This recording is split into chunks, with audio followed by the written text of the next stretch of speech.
Hi friends, तुमचं सर्वांचं स्वागत आहे आपल्या एका नवीन व्हिडिओमध्ये। तर बघा किती सुंदर आहे आजचा केक। तर चला आज तो कसा बनवायचा तेच बघूया। तर आज मस्त एक किलोचा चॉकलेट फ्लेवरचा केक होता। तर मी मस्त असा बेक करून घेतला, थंड केला व्यवस्थित, छान अशा त्याच्या 3 लेयर बनवल्या आणि मग आता मस्त त्याला शुगर सिरपने सोप करत आहे।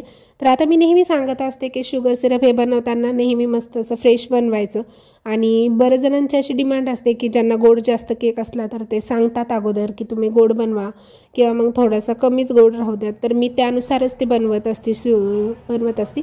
मस्त साईडच्या काठाने अगोदर सोप करून घ्यायचं की जेणेकरून ते मस्त अशा सॉफ्ट होतात आणि भरपूर अशी क्रीम टाकून त्याच्यामध्ये सॉस ॲड करून मस्त 3 लेयर करून सोप करून व्यवस्थित केक क्रम कोट करून घेतला। आता या ठिकाणी कस्टमरचं म्हणणं होतं त्यांना बेबी शॉवरचा कार्यक्रम होता, त्यासाठी केक हवा होता। तर त्यांनी एक मला फोटोज पाठवला होता की सेम त्यानुसार त्यांना केक पाहिजे होता। आता हा केक कसा थोडासा सेमी फाउंडनमध्ये आहे, पूर्ण आयसिंग मी क्रीमनीच केलेली आहे। त्यावर जे काही थोडेसे टॉपर्स हे ते ठेवलेले आहेत तर ते फाउंडनचे बनवलेले आहेत। खरं तर त्याच्यासाठी बराच वेळ जातो करायला, खूप वेळ लागला मला, जवळजवळ अर्धा एक तास लागल्यासारखा लागला होता ते टॉपर्स ते बनवायला। तर काही नाही, व्यवस्थित होतं। त्यामध्ये थोडंसं आपलं पावसाळ्याच्या दिवसात थंडीच्या दिवसामध्ये व्यवस्थित होतं, उन्हाळ्यामध्येच थोडासा फाउंडननी कोणतेही वर्क करायचं म्हटल्यावर थोडा प्रॉब्लेम जास्त येतो। आणि मस्त एकावर एक छान लेअर ठेवून घेतल्या, भरपूर असं सॉस टाकला आणि केक क्रमकोट केला। आता क्रमकोट केल्यानंतर ही जवळजवळ एखादा घंटाभर आपण त्याला फ्रीजमध्ये ठेवायचं की जेणेकरून केक छान सेट होतो। केक सेट झाला आणि नंतर जर त्याची आपण फिनिशिंग करायला घेतली तर व्यवस्थित शार्प असे त्या केकचे एजेस दिसतात। आणि हा केक थोडासा ब्लू आणि पिंक शेडमध्ये असल्यामुळे थोडंसं त्याची जी फिनिशिंग असते तर ती करायला अवघड जाते। आता हा डायरेक्ट राऊंडचा केक असला का आपण पटकन व्यवस्थित त्याची आयसिंग करून घेतो स्क्रॅपरच्या सहाय्याने, त्याला फिनिशिंग खूप लवकर येऊन जाते। पण जो असा हाफ ब्लू आणि पिंक असा जर शेड असला तर त्याला थोडंसं आपण जी फिनिशिंग करायला थोडं अवघड जातं। तर व्यवस्थित अशी मस्त छान फिनिशिंग केली। त्यामध्ये थोडीशी मध्ये पिंक आणि ब्लू मिक्स झाला होता म्हणून मग मी त्यावर थोडे थोडे स्टारचे डॉट देत गेली की जेणेकरून डिझाईन ही मस्त अशी दिसते।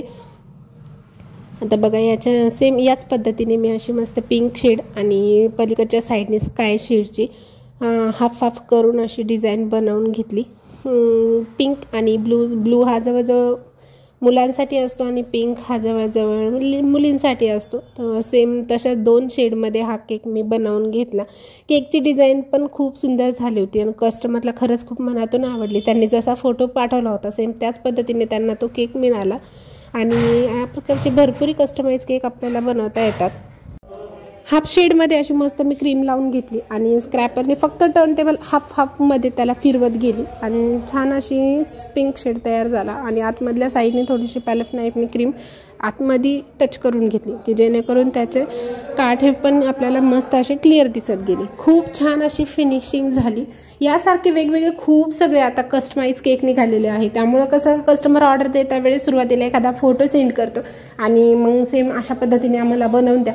खरं जर म्हटलं ना कस्टमरलाही तो केक पटून जातो आणि आपल्यालाही बनवायला खूप सोपा असा जातो। आणि जर त्यांनी जर एखादी वेळेस आपल्यालाच म्हणलं की तुम्ही तुमच्या मनाने केकची डिझाईन हे ते बनवा, मग आपल्या मनाने आपण बनवतो पटकन दिशी जी आहे ती मनाने, आणि मग ती एखाद्या वेळेस थोडीशी कस्टमरला आवडत नाही। मग त्याच्यामुळं हेच बरं की तुम्हीच फोटो पाठवा, म्हणजे त्यांच्या मनासारखी पण होऊन जाते, आपल्यालाही बनवायला सोपं जातं।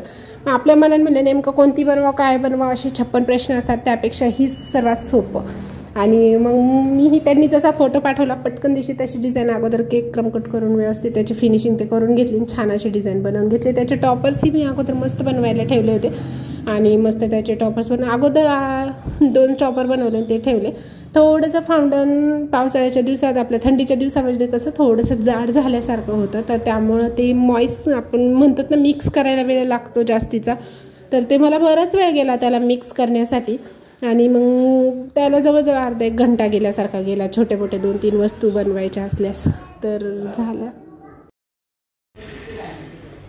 केकची आयसिंग मस्त करून घेतली। पुन्हा केक मी आईस झाल्यानंतर हा केक मी संध्याकाळी करायला घेतला होता, कारण त्यांना सकाळी 11 वाजेपर्यंत पाहिजे होता त्या ठिकाणी। तर मग मी हा रात्रीच बनवून व्यवस्थित ठेवला होता फ्रीजमध्ये। फक्त ही सेम दिसती तशी फिनिशिंग करून घेतली। या ठिकाणी स्टार नोझल घेतलं आणि जे थोडेसे पिंक आणि ब्लू आपण जिथे जिथे मिक्स झालं होतं का तिथे तिथे ते डॉट डॉट डॉट म्हणजे छोटे छोटे स्टार काढून घेतले आणि केकवर असे छान असे टॉपर ठेवलेले ते सगळे टॉपर्स बनवून घेतले। छान सुंदर असा केक बनवला।